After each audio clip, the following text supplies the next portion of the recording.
কিছু ক্রিয়েটিভ কাজ যেমন লেখা বা আঁকা বা ডিজাইনিং বা হস্তশিল্প অনেক সময় মানুষকে একটা ফ্লো স্টেটে নিয়ে যায়, যেখানে তারা একান্ত মনোযোগে কাজ করে এবং বাইরের জগতের চিন্তায় ভুলে যায়।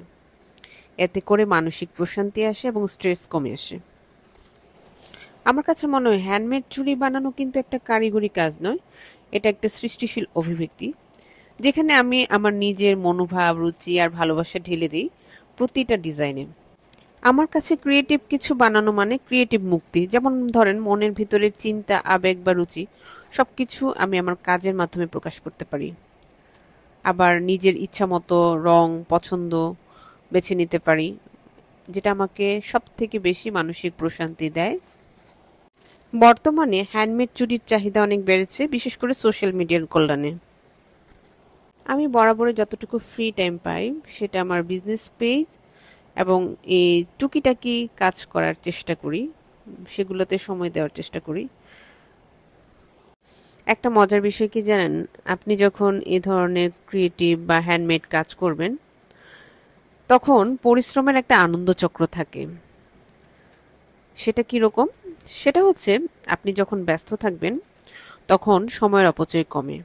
আবার আপনি যখন আপনার কাজের ফলাফল দেখবেন তখন আত্মবিশ্বাস বাড়ে, আনন্দ পান।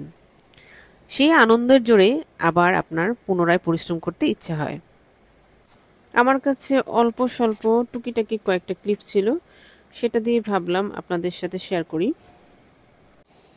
বিশেষ করেন আমি যখন এই চুড়িগুলো বানিয়েছি সম্পূর্ণ নিজের জন্য বানিয়েছি, মানে আমার হাতে বানানো, আমার মনের ছোঁয়া, আমার স্টাইল, আমার গল্প আমার চুড়ির মধ্যে। শখ করে এক বাক্স চুড়ি বানিয়েছি। আমি আমার শখকে রূপদান করেছি শিল্পের মাধ্যমে। এই চুড়ি শুধু অলংকার নয়, এটা একটা অনুভব, কারণ সেটা সম্পূর্ণ আমার নিজস্ব ডিজাইন।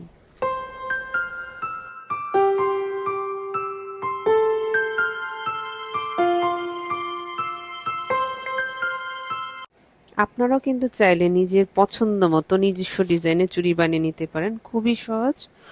চাইলে কমেন্ট সেকশনে আপনাদের পছন্দ মতো আইডিয়াগুলো আমার সাথে শেয়ার করতে পারেন, আমি ডিটেলসে সবকিছু দেওয়ার চেষ্টা করব। আজ এই পর্যন্তই, আল্লাহ হাফেজ, সবাই ভালো থাকবেন, বাই বাই।